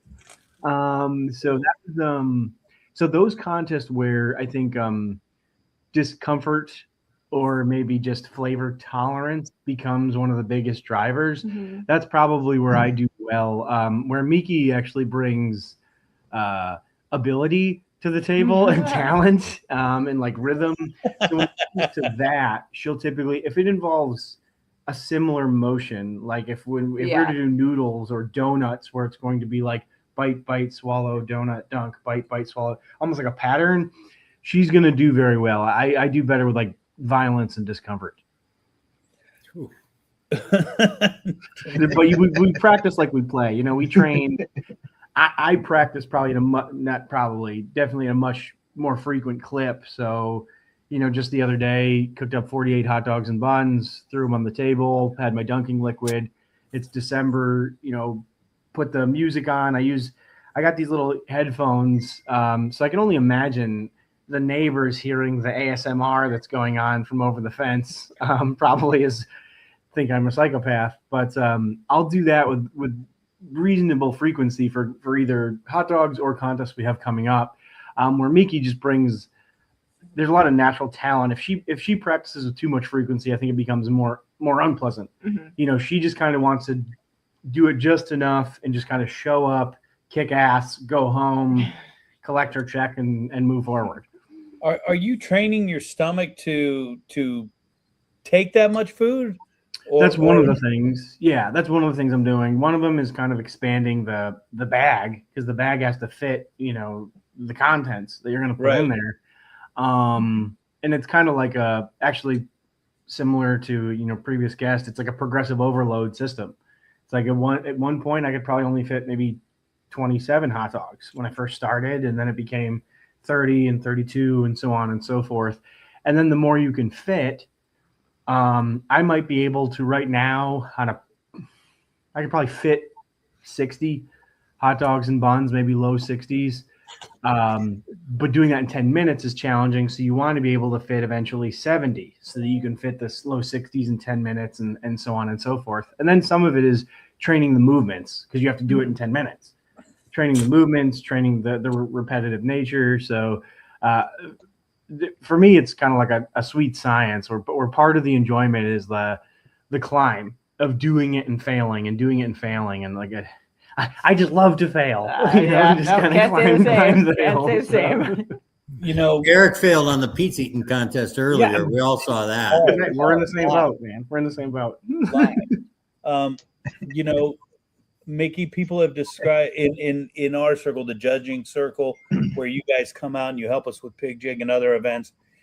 People have said, "Oh my God, she's so tiny," and Nick, they're like, "The guy really is jacked."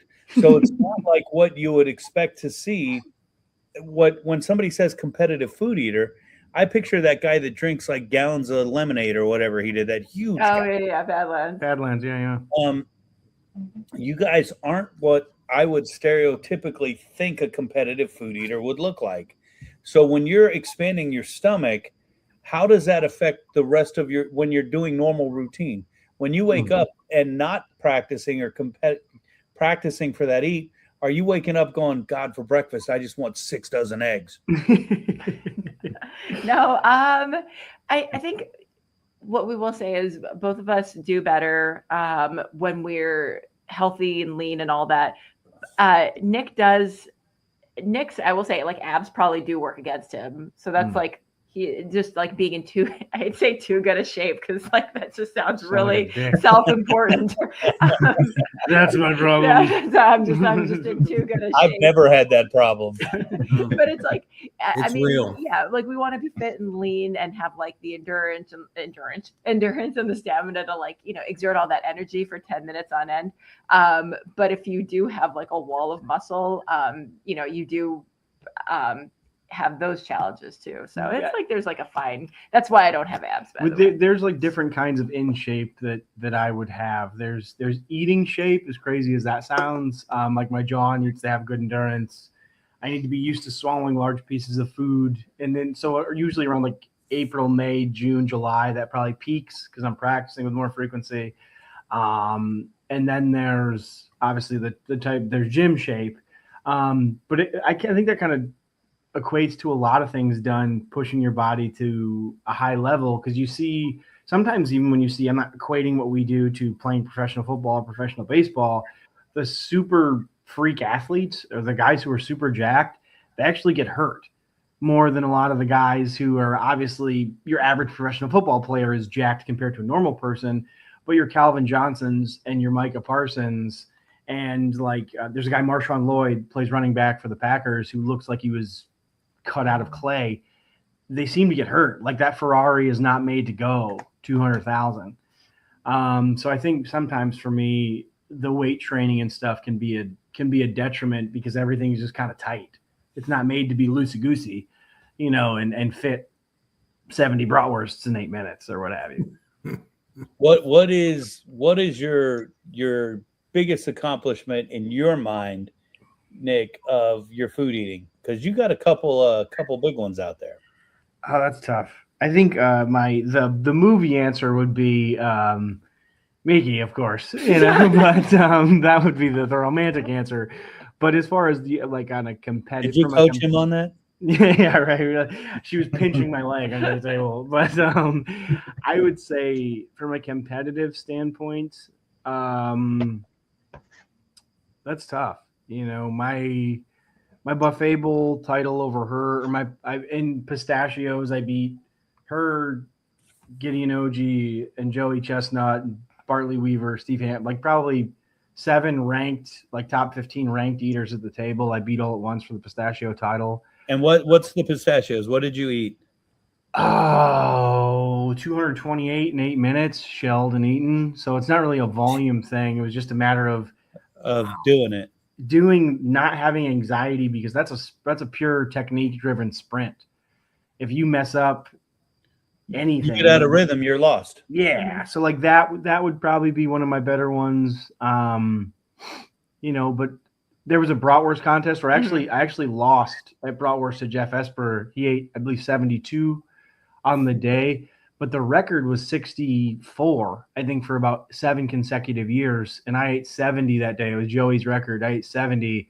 I just picked a bad day to have a good day. So that's probably one of my better numbers, 70 brats in Ohio in 8 minutes. 8 minutes. Yes. Yeah, that was 12 cans of Spam in 8 minutes. 10 and 3/4 pounds of fudge in 8 minutes. You know, there's some decent numbers. What's that sugar high like? Not high, not low. It's a low. It's a questioning life choices. There's also about, almost 11 pounds of fudge, but also probably about half a gallon of coffee in there too to get the fudge down, because I use bitter, to offset the super sweet fudge. So between the coffee and the fudge and the caffeine and the sugar and the fats, my body was very confused as to what I wanted to do at that point. I bet I know what ended up. Yeah, it was like, I don't know if I need to go to the bathroom or run 10 miles, or you just kind of zooted and say, yeah, it was. Dude, that is absolutely crazy. It was a rough drive to the airport. Yeah. And Mickey, I mean, obviously, we see all the pink belts hanging behind you. And I was talking with someone today, and they're like, somehow the podcast came up, and they're like, "So who's on tonight?" And I told them you guys were on, and they're like, "Wait! I watch Nathan's every year. Seriously?" And I'm like, "Yeah, they're going to be on tonight. They're great people." And I'm like, and they were like, I told him that you guys come out and judge for us, and he's like, does she bring her belt? I'm like, yes, she brings one of them. What? Obviously, you kick ass in Nathan's. The only time you didn't win is the time you weren't there. Oh right? yeah, that's right. Yeah. So it's like the only acceptable excuse. I was pregnant with Max. Actually, God, was that July 4th, 2021? And we got back to Florida from New York on the 5th. And Max was born on the 8th. So it was just, I was kind of so close. But yeah, that's the only time, other than that, I've managed to win every single Nathan. And you still were there to announce. Yeah, no, that was a lot of fun. Even if I didn't, I don't even think I was supposed to get on a flight coming home. It's not encouraged, but I was going to make Nick go either way. Yeah, she's like, no matter what happens, you have to compete. I'm like, I will look like the biggest asshole in the history of time if I'm eating hot dogs while you're giving birth. Like, oh no, she told me to. Yeah, whatever, guy. we were Mickey and I were talking at Pig Jake, and I'm like, I gotta get a photo with Nick, and you and I lined up to take a picture, and you were smiling. And I'm like, no, dude, you need to give me the mean mug. and you know, on TV, you know, you're zoned in and you're ready to go and you're jacked. And Mickey and I were talking. She's like, dude, he's like one of the nicest guys in the world, but on TV. And I'm like, I don't, you know, I see him on TV, but I get to talk to you and I get to have a different experience with you. So it's fun to watch you on here in that comfort zone and have everybody else see that too. And you're right. Everybody else would have said, oh, fuck you, dude. I can't believe you did that to your wife. Yeah. She tells me a lot. She's like, you need to smile more. You need to smile. You're not approachable if you don't smile. So I do my best to be outwardly, you know, approachable, because like, as you know now, and anyone who's interacted with me, like, oh, he's just a pretty easygoing guy. But yeah, come contest time, I could see where when I don't like watching the footage back. It's super, it's strange for me to watch it back, especially if you get your ass kicked. That's always fun to watch back. But I heard you relate to that. Yeah, I heard. Yeah, right. Yeah. You know, but at the same point, when I have buddies that'll send me screenshots and I'll see them like an hour or two after the contest and be like, dude, chill the fuck out. Like, you look psychotic. I'm like, yeah, you know that's not gonna happen. Like I am in it. You know, I once had a training partner from my bodybuilding days. He told me, he's like, you're one of two people I've ever trained with that have almost started crying before the set even started. So there's an interesting place that I go that's probably not the most like probably just belongs in therapy. Yeah, instead, yeah, probably not the most mentally healthy via a therapist. But I think everyone has a different place they need to go. You know, whether that be me shoveling food down my face on the 4th of July, or somebody competing in NASCAR or professional football, or even like, I'm sure you've done a restaurant service that, like, in theory is, you can't just be the same guy you are right now in the middle of service. Because you're like, if I'm going to serve 1,000 people in the next X amount of time, I can't just be, haha, cigar, Eric. You have to become like, hey, I might be a prick for the next 4 hours. You got to do what you got to do to get the job done. Right. He's good at it. The only way. So I think it's we all have a person we become, I think, or a thing we become when we have to be. That's funny. Mickey, other than hot dogs, what records? Oh God. I think one of my more shocking ones to me is the ice cream record. It's 16 and a half pints in 6 minutes. It's just how the so hell many do you people do that? I don't know, but so many people That's like impressive. Joey, like, the best of the best have tried to break that, and it's still standing from like 2015, 2017, whatever it was. It's So nonsense. it's not just a Nonsense. contest that's no longer active because there's some records that will never be broken because we just simply haven't had a whole lobster eating contest or something like that. But yeah, ice cream is just it's one of those that's endured the test of time and the best eaters. So that one, I think like I love people's reaction when I say 360 whatever fish balls in 8 minutes. That's It's just that because that's not something that I think the cheese. What was? Oh, I think yeah. it's 328 whatever it is. slices of cheese in 8 minutes, and it's like, here's the kicker: I'm in this contest, just getting my ass handed to me on a silver platter.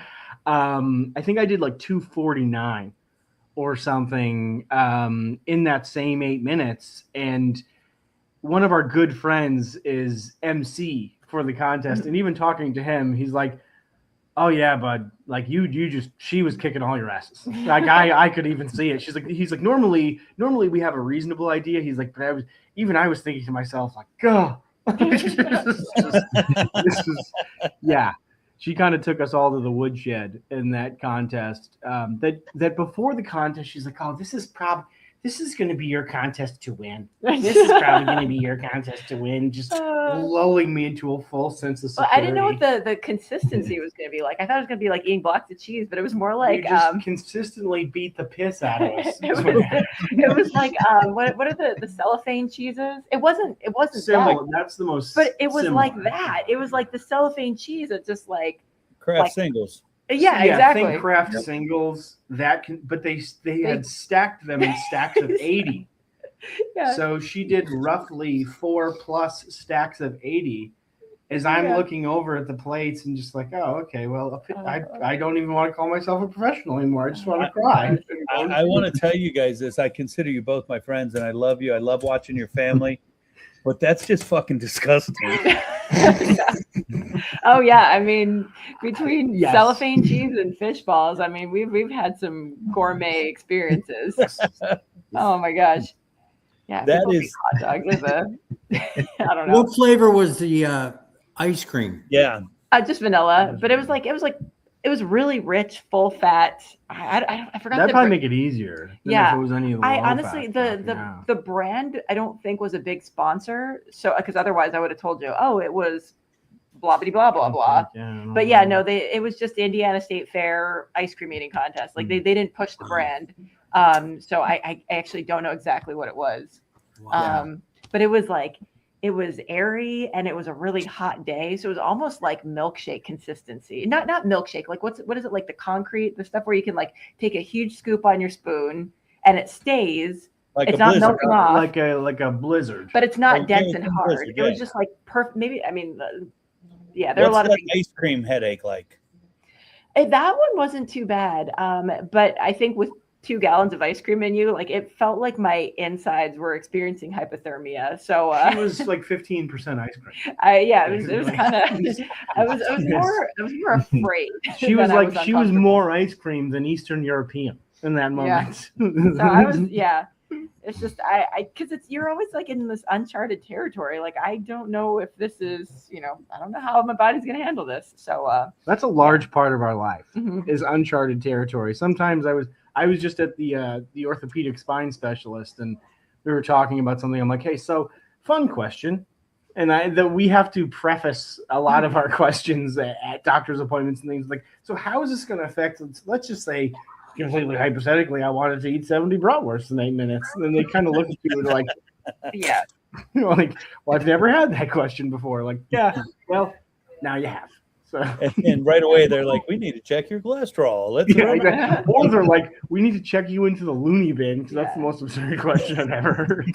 I don't think they really understand. It's hard to explain because even after I had Max, I don't think I think by then I knew that the medical team wasn't going to be able to give me any sort of like informed advice. Like obviously, they would do their best, but like trying to explain to somebody, I'm going to be in a chicken wing eating contest, possibly eating whatever numbers, like, but they think like Stand By Me, like State Fair, ha ha ha. It's going to be some chubby guys shoveling their face into a pie. It's like, no, we're doing things at what most people would consider like a supra physiological level. It's not like, oh, I ate too much, so now I have to lean the seat back when I drive home. It's like, no, there's money on the line, and there's going to be 8 to 10 of us, just everything we have for 8 to 12 minutes. Oh, for some reason, Pat and I were just able to relate to that. Lean the seat back when I drive home. I don't know what you're talking about. You mentioned the chicken wing eating competition, so I'm curious how they do this because you got the drumette, you got the flat. Is it a weight, or do you have somebody look? It is a weight. It's displacement. So like they typically give us like one gigantic tray, and then they'll do a before and after, or multiple trays of like basically they'll tape to the side to the thousandth place. This was 10.876 pounds. This was, and so then you kind of have to decide. Each competitor typically has a slightly different. Do you want to just like grip it and rip it and go as fast as you can, or do you want to be super thorough? And then you have techniques of like most of us will take like let's say I think in Indiana it was roughly a 23 or 24 pound tray, and like kind of shimmy it down, and then as you eat, discard the bones to the far end. That way you're not digging through a graveyard of chicken wings. Do you want to go strictly drums or strictly flats, or just grab what you grab?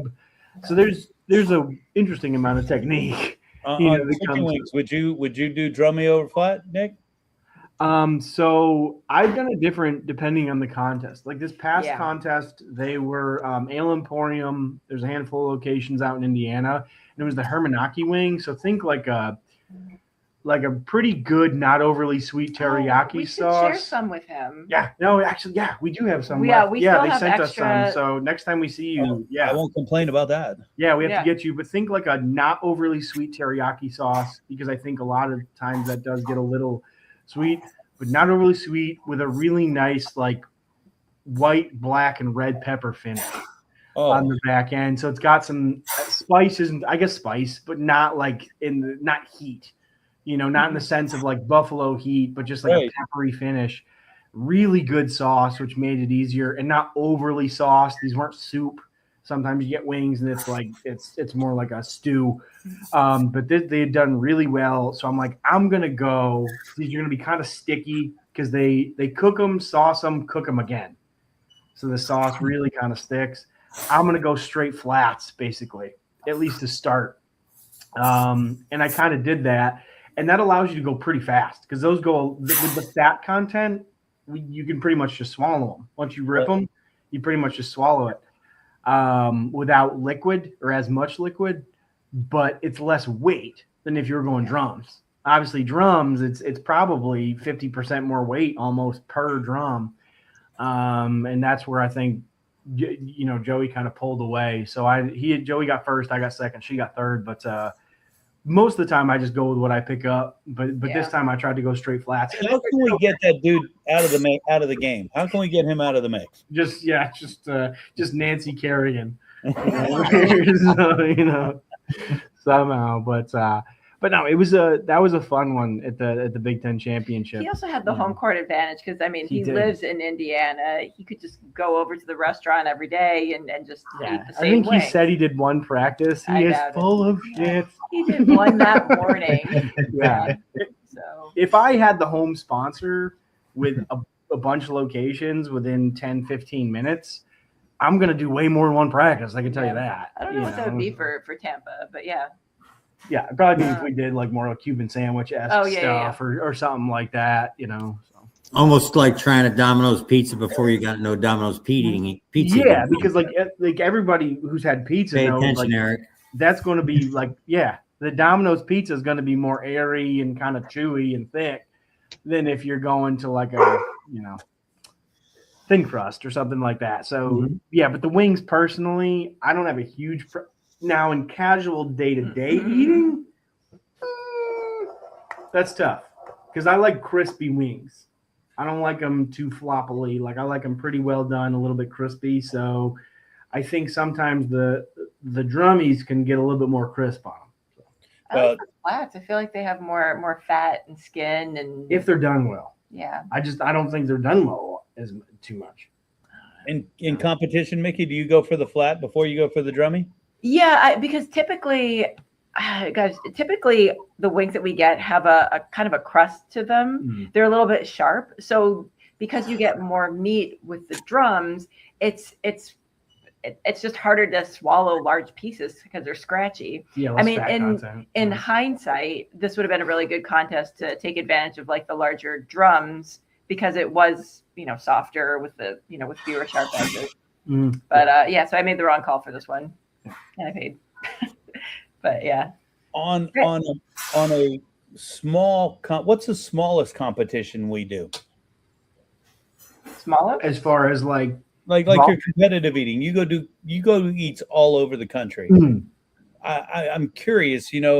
I know people who do amateur golf tournaments and they go out and play that. I know people who do. There's poker tournaments all over amateurs. You guys are pros.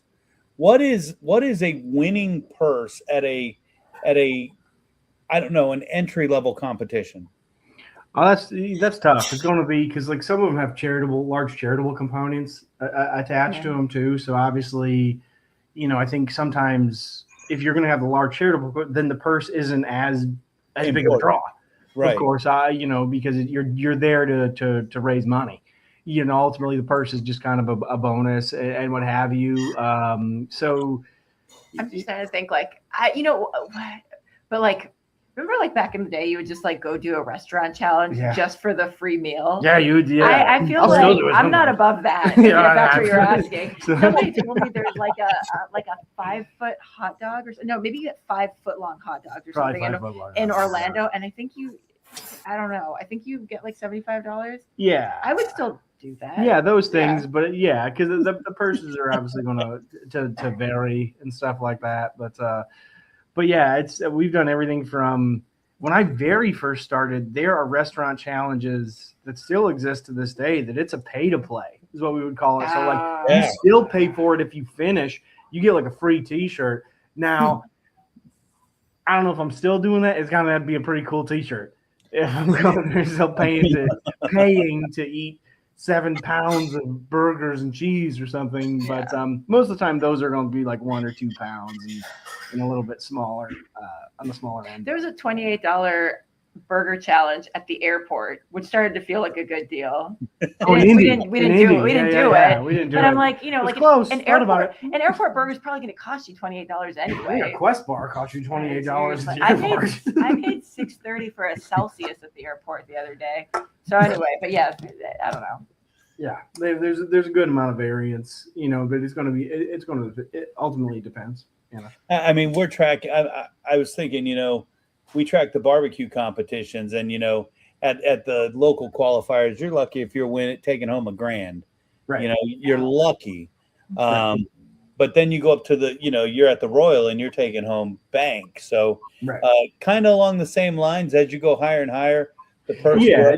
Sponsor size, the length of time the contest has been around, because I think if it's been around a super, super long time, some of them are probably, they're grandfathered in. You're doing it for like the fun of the contest and what have you. There's going to be a pretty good amount of variance. And then sometimes with sponsors, it's like, obviously if maybe the purse is smaller, but they're going to, your room and board and travel and all that stuff. And it's the experience, or if they're going to fly you cross country or cross continental, obviously there's going to be the experience factor. So there's a lot of variables ultimately that are going to go into that. When I think back about like competitive eating and like how much it's paid me, it's like it was enough for me to not have a real job for a decade. So, I'll say that.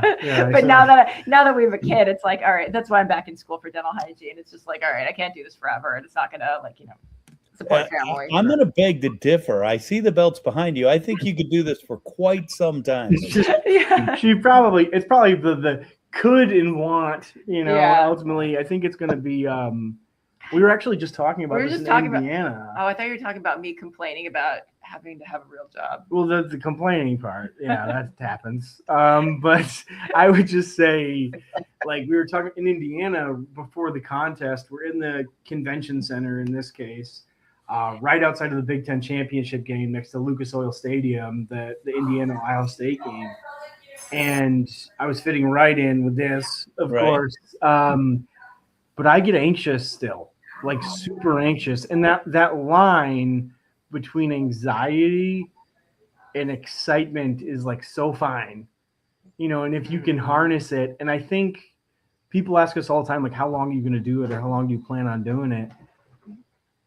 There's probably going to come a day I don't have that. When I go to a contest and it's like I'm just there and I'm like, okay, here we are, let's do the contest, let's what's the food, whatever. That, I think, is going to be my trigger to be like, all right, maybe it's time to see myself out, because I'm still excited to practice. I still get anxious to practice in the backyard, like, which sounds psychotic, and I understand that. But like, I agree. It's like, Yeah. No, my God. I get anxious and that's probably just my crippling I would anxiety. literally, like call up Michelle Lesko, who lives in another state, and I would either fly to another state to go practice with somebody, or have them, come over. Or basically, like, I would coordinate practices. The closest I came to practicing by myself after my first year was over Zoom with somebody, because I hated it I still hate it that much. No, I mean, I'm not proud of it, but like the fact that she's he the likes antithesis. the fact that he likes she's the practice, antithesis. and I hate it so much. I'll fly out of state to like. But we also started in very different things. Her very first year on the circuit, I think she was ranked second or third in the world. Yeah. I wasn't even ranked when I first showed up, and then I got to like 15th, and I think 13th, and then 8th, and it's just kind of like, let me scratch and claw for every ounce of what I have. And she came in basically with the expectation that she was going to be, queen shit on the circuit, and she very quickly was, like, with it, as she should have been. She was the first overall pick, so to speak. Where I showed up is just like, hey, who's this veiny idiot that just waddles on the stage? He's probably not going to be around long. He's kind of just the sideshow. And then it's like, he's Miki Sudo's boyfriend, and then you start winning a little bit. But I think there's part of that too, that it's like, hey, you're never going to be able to knock off the guy.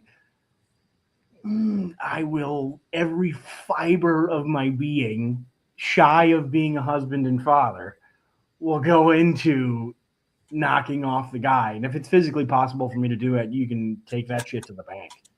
I'll do it. I've watched you climb up the ranks, and I find it exciting. Just Thanks, man.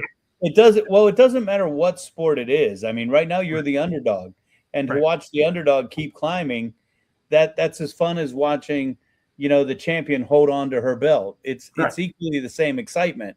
I still think it's. I mean, if I were a viewer, I feel like the most entertaining, at least women's events, would have been when, like, I was either losing up until the last second, or it was close, or you couldn't tell who was winning. I definitely, as a viewer, appreciate that. Obviously, I like having my belts, but like, I know the drama of, like, the underdog and like like that story of overcoming. It's not lost on me.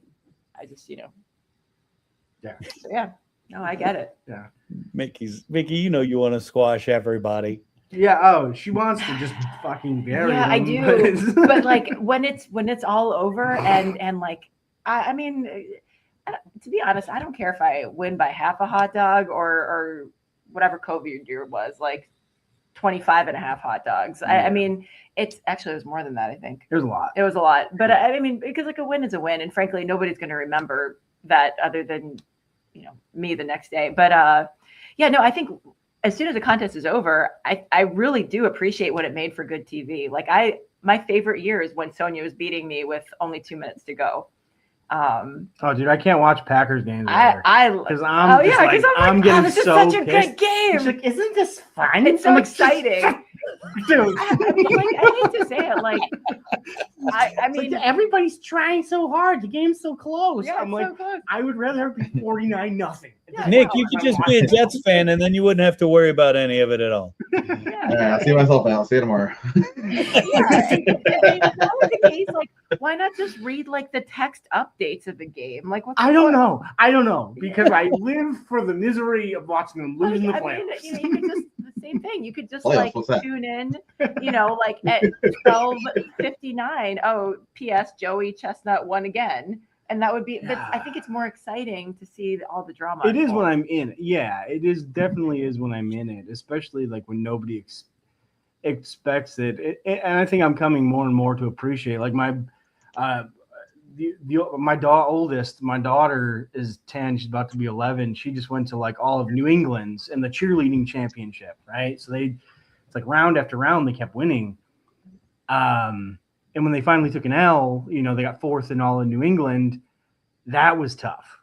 Watching her, because she obviously broke down, and I'm like, sweetie, the journey and the climb and explaining all this stuff. And she's like, yeah, but would you lose? You're really upset about it. I'm like,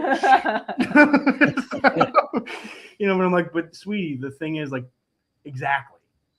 And I wish I could take more solace in that climb. And I do eventually. So the way I just kind of explained it to her was like, hey, you're going to relive this a lot.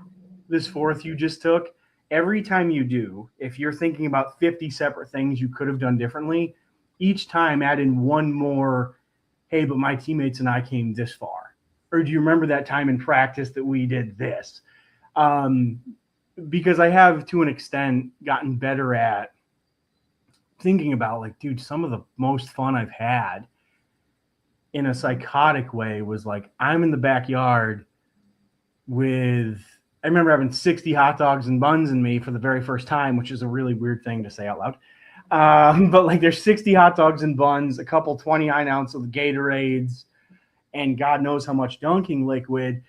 And I'm like, and she's like, are you good? Kind of like out the slider door. And I'm like, just, yeah, like those moments. And it's late June. So it's probably 97 degrees outside at 1 o'clock.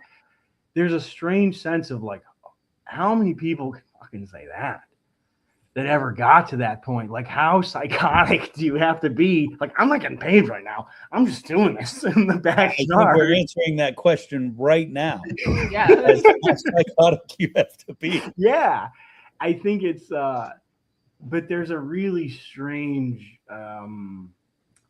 I guess at the end of the contest, after the actual big dance, it makes it slightly easier to reconcile the whole thing with yourself, knowing like there wasn't another rock that I could have turned over. I'm not thrilled with how things went the day of the dance, but it's like, man, the day they throw dirt on me, however long that is from now, I don't want there to be a single person to be like, oh, he probably could have worked. That's probably one common denominator. They're gonna be like, that guy worked hard, probably to his own detriment. I don't think there's any doubt that you work hard. When you moved your arm up, show everybody your fucking gun, bro. I mean, look at that thing.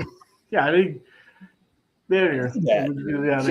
It exists. And you mentioned Bartley earlier. I mean, the way you guys automatically go from one body look to all of a sudden now you're competing in bodybuilding and you're just like ripped like this craziness. I don't understand how you morph in and out like that. It's crazy. Yeah. Some people might even say bipolar, but we'll leave that for a whole other podcast. That's a different podcast. It's all good as long as we're on the meds. Yeah, you're right. I think it's there's a I think I've talked to you briefly about this, and we've had brief conversations. I have this eternal fear of letting people down that I think I owe, but I don't think that's necessarily a negative quality, because I think to her, and especially to her and the kids, my two sons and my daughter, and then even you guys, anybody has done as simple as shot me a text like, hey, good luck, dude, or like kick ass or whatever. Just a pat on the back or an ounce of support, either after the contest in a sense of like support or before the contest for encouragement. I feel personally that I owe those people everything I have in the tank. I don't want anybody to ever feel like he mailed it in, you know? So in that sense, the only way that I can kind of be okay with it after the fact, win, lose, or draw. I don't even want to win knowing that I just kind of fluffed. Is if I gave everything I had. And that's, if that's not everybody, that's perfectly okay. You know, but that with me personally, that's the only way someone that was never the prom king, I'm not 6'8", I didn't run a 4.3, you know, it's never going to be that. That's the only way I'm going to stand a shot at taking home, you know, a title that I probably have no business taking home. Dude, I don't think anybody's ever going to say you mailed it in. No. Thank you. Well, I'll tell you one thing, and if I can throw my 2 cents in, Oh, please, yeah. I won't mention Eric getting beat at the pizza eating contest earlier in the podcast. I won't mention that. But when you're done with your competitive food, you need to coach. Because everything that you've said in this podcast is not only accurate, but it's actually inspiring. It really is. Yeah. Thank you. You nailed it. And you had me at the comment when you said, I hate losing more than I enjoy winning. That's the competitor. That's the champion. Thanks. I just wanted to point that out to you. No, I appreciate that. There's probably some mini golf courses with bent clubs that don't like that quality so much. But I can imagine. Yeah, I can imagine. You know, Or a bad bratwurst. Yes, yeah, there's definitely. You know, you guys are rock stars. I think I tell you that a lot, and I mean it. I really do. I love watching your family. If you guys want to know how these cats met, you can look it up on the internet, or you can go back and watch the first podcast they were on with us where we covered all that. But it's really cool how you met. And the fact that you guys still take time to come on and hang out with us, give back in the community, and you even offered to help us raise some money for the foundation, which we're trying really hard to make work out for everybody out there that's interested. Dude, I think you guys are rock stars, and it makes what I'm going to have to do now kind of hurt a little bit. Because I'm going to have to kick your ass in trivia, if that's all right. Oh, gosh. One, Yeah. two, three, got to play for the kids. Let's seize the day. Contestants ready, stand up tall, get ready to face the voodoo chef's call. Guitars raging, drums pound loud, and the stage show will make you proud. Guess the answer, show your might, bring the fire, shine so bright. Voodoo kings, here we go. Take a chance, give it a throw. Voodoo kings, show what you got. Beat the chef, give it all you got.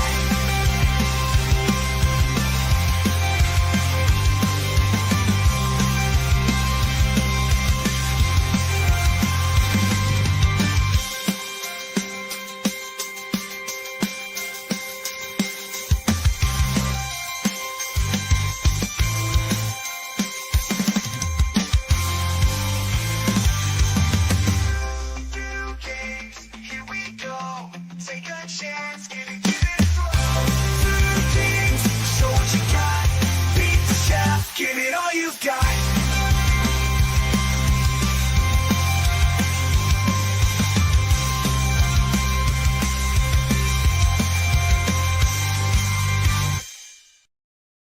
All right. Just so you know, I'm on a losing streak, so Yeah. The whole Jimmy will world tell knows. you. For us, Oh, it can't oh, go oh, worse knows. than it did last time. All right, you guys know the rules. It's real simple. Patrick will read a question. If you know the answer, simply shout out your own name. Patrick will call upon whomever he hears first. They'll have the opportunity to answer the question. If they get it right, they will get a point. If they get it wrong, no harm, no foul, but everybody else will get a chance to answer the question. The person with the most points at the end of the game will be determined the winner and have their name entered into a drawing where they could be selected the winner of a prize that may be named at a later date. So if you guys are ready, let's play a little trivia. And if we run to the end of time, man, much love to both you guys. I'll hit you up next week and we'll chat. Sounds good. All right, Pat, I turned it over to you, my friend. Absolutely. So tonight you got a little anything goes trivia right here, right out of the pub trivia box. All right. So question number 1: what desert covers most of northern Africa? Voodoo, Voodoo. Mojave. Nope. Mickey, Mickey. the Sahara. Sahara. Yay! Are you guys playing together? Are you guys playing together? Or Yeah, we'll separate? play together. Together. Okay. Just check before. I meant to ask that before. Okay. All right. Question number 2: what language is spoken in the Netherlands? Voodoo, Mickey, Voodoo and then Mickey. Dutch. Dutch. that's what I was gonna say. I only know that from Austin Powers. All right. Question number 3. That was the Who best part said- of the night.